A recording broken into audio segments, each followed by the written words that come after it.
Syaitanisme dan Aleister Crowley.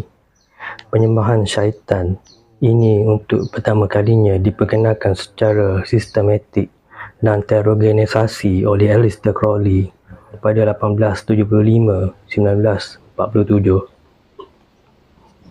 Pengalaman dirinya mempelajari aliran kebatinan khususnya tradisi mistik kuno Yahudi yang disebut Kabbalah telah mengesankannya menjadi anggota Order of the Golden Dawn. Ia sebuah organisasi yang mempelajari dan mengembangkan ajaran mistik dan turut mengembangkan organisasi lelaki jantan yang memilih dan mengembangkan sebagai organisasi yang sangat ketat untuk melatih lelaki yang kuat, cerdas dan mempunyai daya tarikan.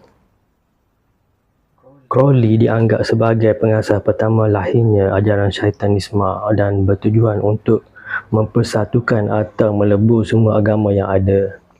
Ajaran dan pemikiran tentang Syaitanisme ini dituangkan dalam tulisannya yang diberi judul Liberalis, yang isinya mengajar kebebasan manusia sebagai teras kehidupan.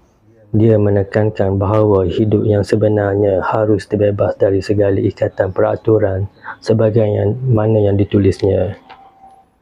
Tidak ada hukum. Kerjakanlah apa yang kau inginkan. Jadilah kuat, wahai lelaki. Nikmati dan teguklah dengan sepuasnya segala kegairahan dunia. Jangan takut dengan Tuhan kerana perbuatan ini.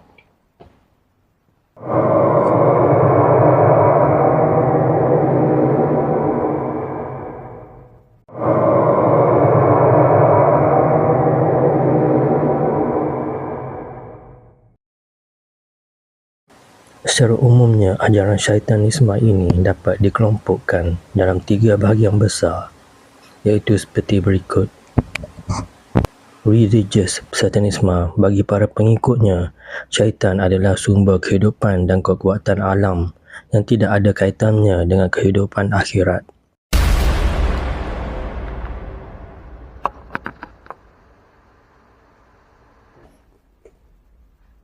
Gothic Satanism merupakan bentuk ajaran syaitan yang menekankan bentuk-bentuk ritual seperti pengorbanan, ritual mistik dan sihir yang merupakan sebahagian dari tata cara ritual penyembahan kepada syaitan dalam bentuknya yang kuno dan primitif.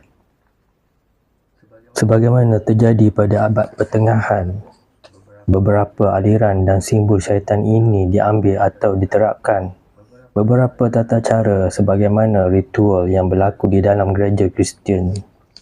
Mereka mengganti salib dengan membuat salib terbalik atau membuat lambang sendiri berupa gambar swastika, pentagram dan sebagainya. Satanic Templar. Bentuk ajaran ini merupakan sinkronasi atau gabungan dari pelbagai aliran kepercayaan dan memperkaya diri dengan aliran Black Magic. Aleister Crowley mempelopori tata cara gabungan mistik ini dalam ajaran mistiknya yang disebut dengan Thelema.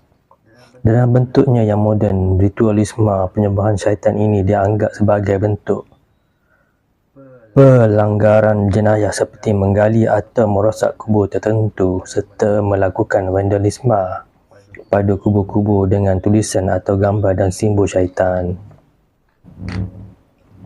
Ajaran Crowley dikembangkan supaya lebih moden dan lebih rapi. Terorganisasi oleh Anton Sanders Lavey yang mendirikan Church of Satan.